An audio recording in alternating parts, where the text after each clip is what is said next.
nice. Now, Greg, you brought some stuff with you. Now, what is this one called? Oh, the music of the spheres. I actually, it's a bit of an article that explains through the years and through the ages, and I think probably from the beginning of man's understanding of exploring the mysteries of life and the universe, that it explored what divinity and the connection with the sounds around us, they saw them as some form of connection with God. Was it like communication? Yeah, like you're going to talk to God? Because there's the language of the birds, which is that right. sort of... But I think in the beginning, with a lot of different thought systems, including many religions, it always started with the word or the sound. The word or the sound was the first vibration, to come forward. So I think picking it up from there is, as it moved through time, different philosophers, and I think we were just talking about it prior, about Pythagoras, picked up and wrote a lot about the music of the spheres and the different sort of frequencies that emit not from just from our own thing, but as you said, around in nature, from all the animals and birds and plants and living things, all emit some sound. Interesting too that humans, we only respond to a particular frequencies, like we have a range. So as humans, we only can perceive a fraction of what's out there. So for example, dolphins, they hear things that are so high in frequency that are outside of our abilities for our ears to hear. So humans, there is a level of frequency called the 20,000 hertz, which is a high frequency, and that is like a very high pitch, like a dog whistle. Yeah. Well, I don't think we could actually hear it, could we? Like, I'm gonna do it right now. I'm gonna do it right now. So let's listen. No, I tricked everyone. So most humans can hear around that 15,000, 18,000 hertz.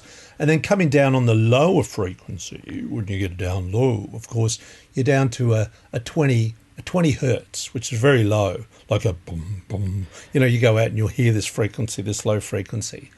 So that's about our range. And outside of that, on either side, you've got other living things that hear. So there's many sounds that are going on around us that we just can't even respond to, but they are affecting us in some way. They're affecting ultrasound.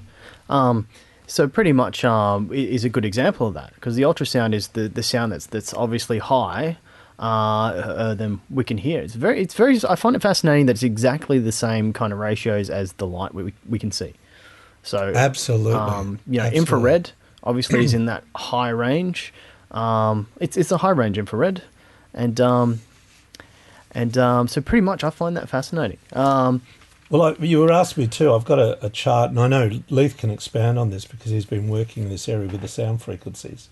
The different chakras even have different frequencies. So for anyone musical, for example, there is a tuning fork, and in, let's say, normal music circles, but this, by the way, only really came about in I think it was the 40s, that the American Society of Musicologists decided to all agree that the frequency would be 440 hertz as the frequency that would sit as A. A equals 440 hertz. Mm-hmm. And from there you would tune your pianos, your guitars, your instruments, your orchestra at this 440 hertz. So, Angela, you being like a professional singer, like, do you guys, like, when you tune yourselves in, do you do the same sort of thing? Do you know what hertz range that you guys sing at? Well, it's all sort of, in today's world, it's all set at 440, so everything's So you'd be the same as they're tuning for the instruments?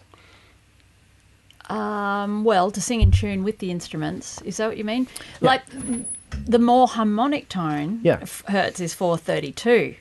That's the one that's resonates with us as humans on a much more balanced way, and is more healing. So there's a whole controversy about that, whether it's been deliberately changed to have us all off balance just a little bit. Yeah, can I add to that? Yeah, for sure. I just on my little chart here, 432 is the frequency of an average baby cry just out of the womb. Wow, okay. And that is amazing. I only just So it's discovered that synced in today. to like that pure, like, pure tuning fork. I'm pretty sure that John Lennon's Imagine is recorded at 432, and even Paradise. What's that band? Paradise.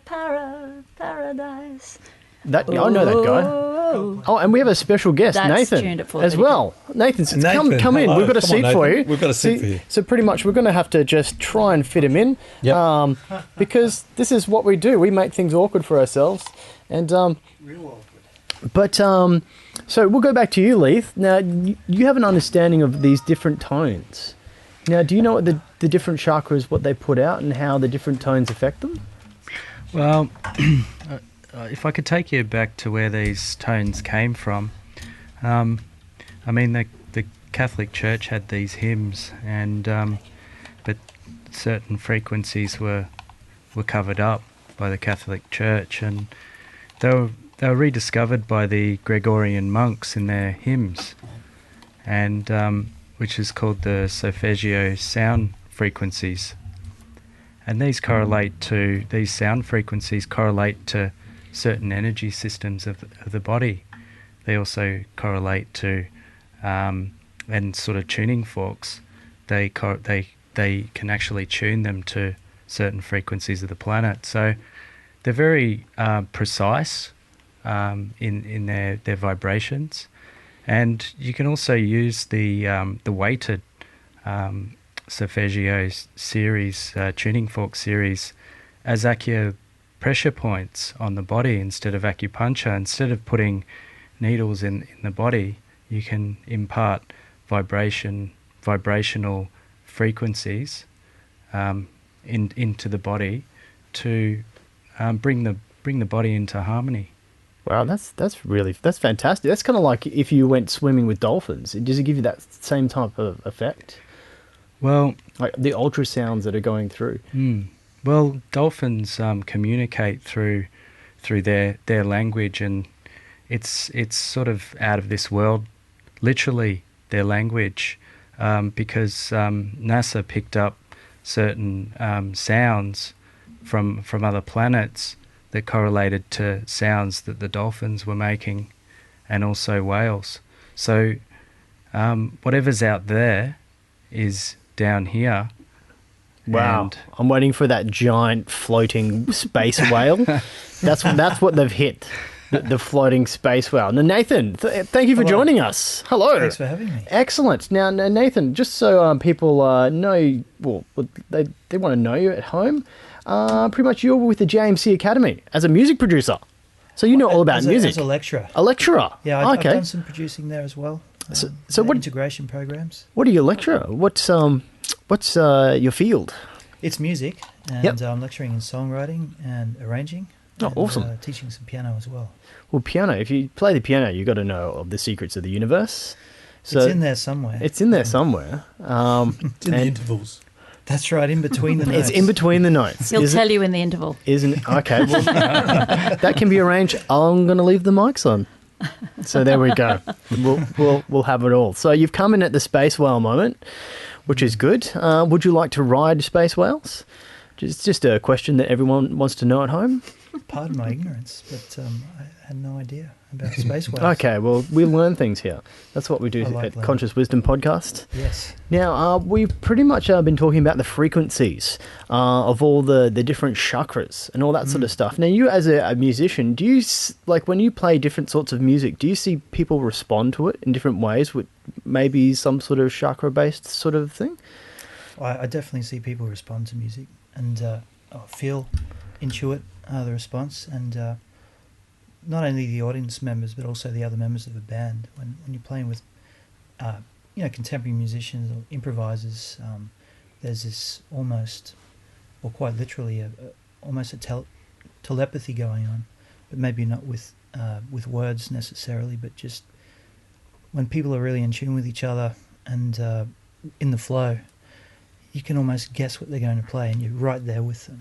Well, that's what a lot of jazz musicians do. They're just they're synced. They're on to a lot of that sort of stuff. Resonance. Yeah. Well, so it's kind of like it's the same sort of thing when people do a lot of like beats related music, like your tribal sort of stuff, where they get that drum and that bass going, and people just want to dance. They sync up, and everyone then sort of gets into this tribal kind of trance mind of just from the beats. I think this is the binaural beats.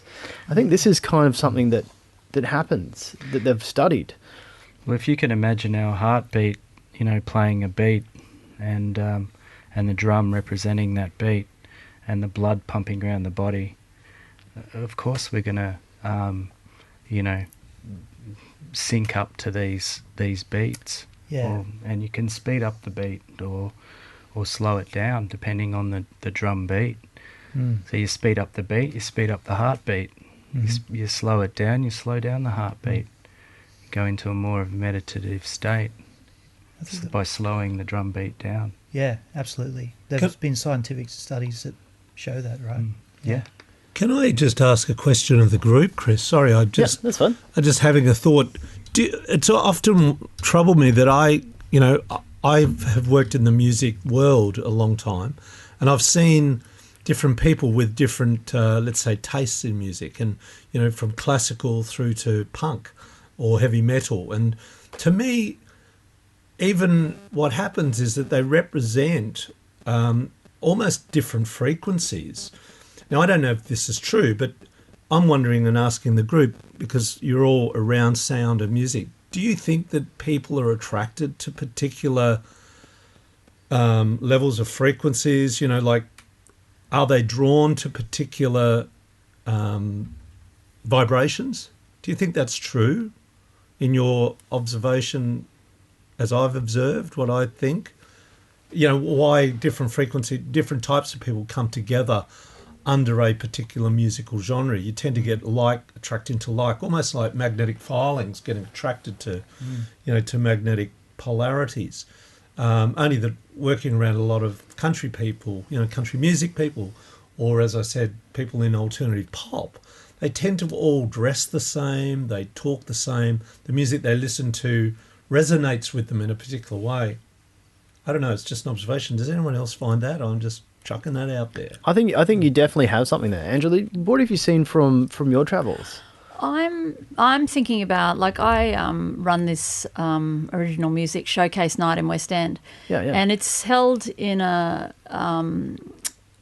Grill West End, where there's a laneway running through the actual property. So people are walking through all the time.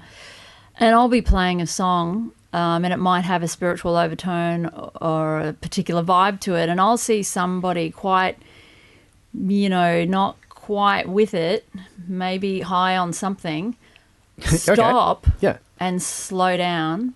And I mean, there was a man the other day who told me he'd been in jail for 20 years. He was quite inebriated, but he sat down and listened to me sing, and then afterwards had this conversation with me about heaven and angels and all sorts of things. But his demeanour completely changed from being this quite a slightly aggressive person and quite scatty to somebody who was grounded and having a rather deep conversation with me all through the just music. Fully changed. It's like he hit that sync, and then he went to a different persona of himself. Yeah, kind of thing. That's fascinating. I mean, I've done some plant medicine ceremonies with shamans from South America and Peru and stuff like that, and when I've ingested this substance, being just a plant, and the theory is that's, and I know it to be true, that there's a spirit contained in that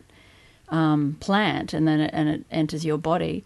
My vibration is really obviously changed to the point where singing's encouraged, and if I go to sing, I can hear more than one frequency, more than one note coming out of my mouth. So I'll sing and I'll hear harmonics, and I've heard that when other people sing as well, which is phenomenal, and I'll feel my body vibrating at a different level, so which wasn't as noticeable before singing. Wow, so okay. The plant's obviously there, and you feel a difference in vibration, but then when you sing something, it's magnified by 100. It's like the plant singing with you inside you. It's an incredible experience, and makes you very aware that we are all energy and vibrating at a certain, rate. Well,